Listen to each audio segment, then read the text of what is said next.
שם הרשימה.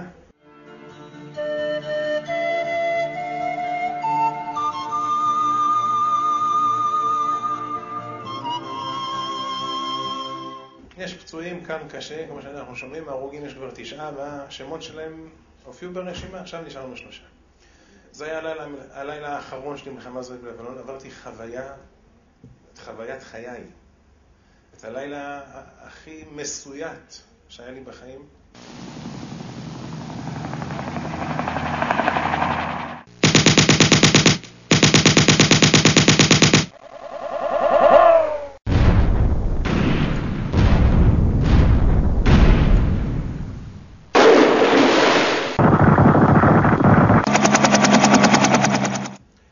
פתח לי את העיניים לכיוון שנקרא חיים של אחר המוות.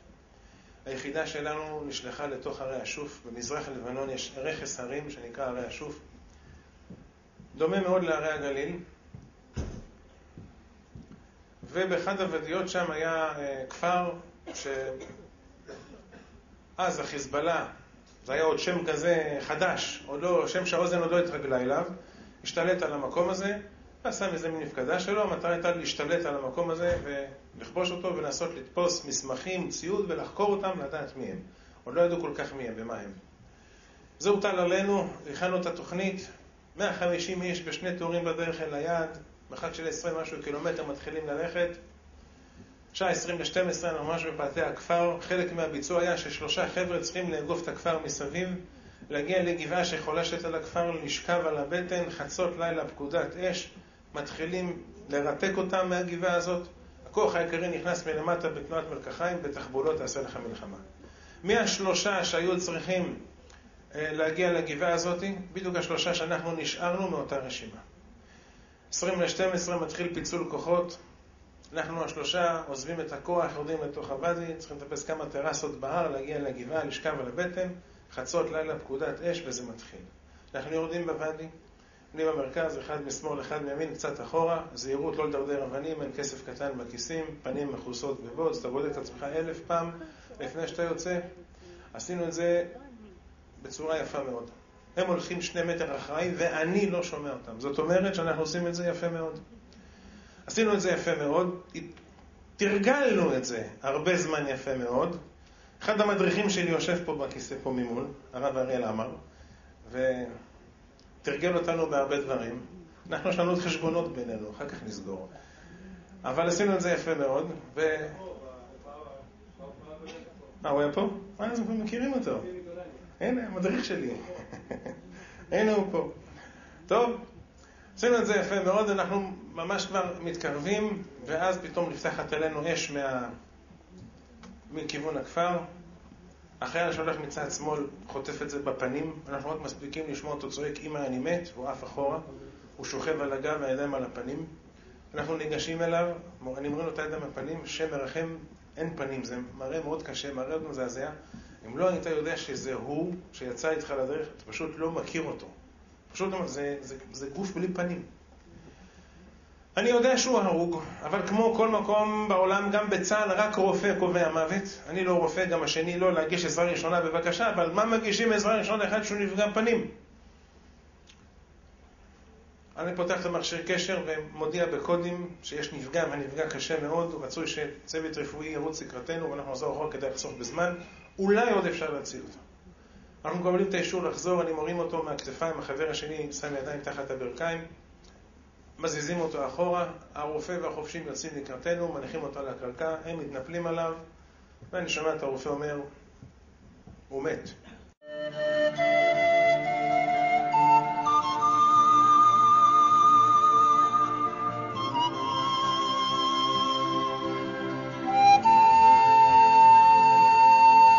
שוברים את הדיסקית מעליו, מכסים אותו בסמיכה, רגליים בחוץ, מורידים את הציוד מעליו, אנחנו מתחלקים בזה חצי פחות או יותר, וממשיכים עכשיו עוד יותר כבדים לכיוון הגבעה. אבל בטקטיקה אחרת, בשיטת הדילוגים, שיטה שהמצאנו לעצמנו קצת אותו לילה, הוא רץ קדימה, תופס מחסה, רואה שהכל בסדר, מסמן לי ואני קם בריצה שרופה, עובר אותו, תופס מחסה, רואה שהכל בסדר, מסמן לו ואז הוא עוקף אותי, אני עוקף אותו, עוקף אותי, אני עוקף אותו, עד שמגיעים למקום שצריך להגיע. עשינו את זה כבר כמה פעמים, היינו כבר ממש בפאתי הכפר, קרובים מאוד מאוד, הוא רץ קדימה, יושב בין השיחים, סורק את השטח, מסמן לי משהו כזה, אתה יכול להמשיך.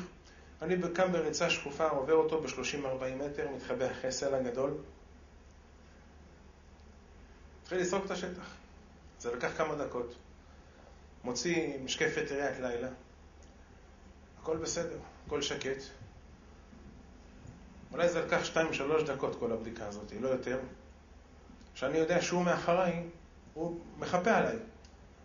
עכשיו אני מסתובב לסמן לו, בוא תתקרב, מפה אנחנו ממשיכים, הנה הגבעה, אנחנו עולים. הוא נעלם, המקום שהשארתי אותו ריק. איפה שהשארתי אותו המקום ריק. רגע, לאן הוא הלך? לאן הוא נעלם? אני שכחתי ושמתי אותו? אבל הוא מסתכל עליי, הוא מחכה לסימן ממני. ימי בין המצרים, לילה של קיץ, שמיים מלאים בכוכבים, קולות של צרצרים ברקע, נביחות של כלב מרחוק, שקט דממה, ולא שמעתי ממנו כלום. יכול להיות הוא נפל לתוך בור, אבל זה מספיק שקט כדי לשמוע את הפס פס, ולפי זה אני אגש אליו, אני אחלץ אותו, שים לו את הכתף, אחזיר אותו, אין לי ברירה. מטה את הראש, אני לא שומע כלום. זה מצד אחד מרגיז, פתחת בהרוג ונעדר הלילה. נעדר בעין, איפה הוא נעלם? מצד שני, מה זה מפחיד? אתה לבד, ואתה לא יודע עכשיו מה קורה פה. לאן נכנסת? לאן נפלת? אתה לא בבית, אתה בשטח אויב, אתה בעיצומה של מלחמה, אתה איבדת פה קשר. מה עושים?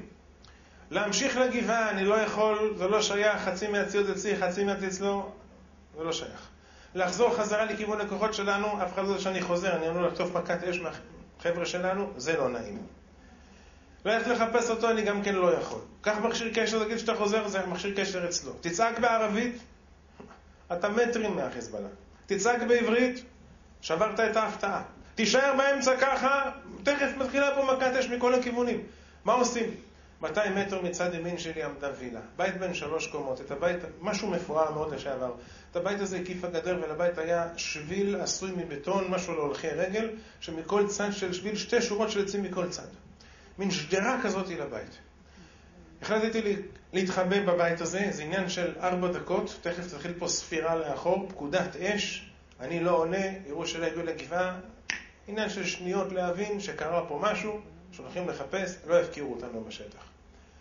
200 מטר בערך 4 דקות במצבים כאלה, זה המון דרך ומעט מאוד זמן, אבל אין ברירה. מתחילים ללכת לכיוון הווילה הזאת. אני עולה על השביל שמוביל אל הווילה. מסתכל טוב טוב, הבית חשוך, הבית נטוש, אבל אתה לא מאמין לכלום. לבנון זה מקום שלמדנו מהר מאוד לא להאמין לעצמך. אתה אסור לך להאמין לאישה עם תינוק, היא יכולה להרוג אותך. אתה עוצר במקום סתמי בצד, עלולה לפתח על האש. אנשים הורידו את המדים, נכנסו לים לשחות קיץ חם, עלו על מוקשים בתוך הים. לא יצאו מהמים בחיים. אתה לא מאמין לכלום. בית, הכל טוב ויפה, אתה לא יכול לדעת מאיפה זה יבוא. וזה בא בגדול. הבית ריק. אני מסתכל טוב טוב בחלונות של הבית. מנסה להטות את האוזן, אם תשמע קולות של מכשירי קשר, רדיו, טרנזיסטור, דיבורים בכל שפה שהיא. מנסה להריח עם האף, אם תריח ריח של סיגריות, של עשן, קפה, בישול, לסימנים של החיים. לא, החושים לא יטעו. אני ממשיך להתקדם, נכנס בין העצים, שמאלה, ימינה, קדימה, אחורה, אני לבד, זרם בגב, פיק ברכיים, רעדתי כמו עלה נידף. אנחנו רצינו להפתיע אותם, אבל הם הפתיעו אותנו, הם חיכו לנו בדרך במערבים קרים. מערב קר זה לא בנשק חם ברובים, בסכינים בשקט. אותו אחד שנעלם, הוא נפל על מערב שכזה. כנראה שהפתיעו אותו מאחורה.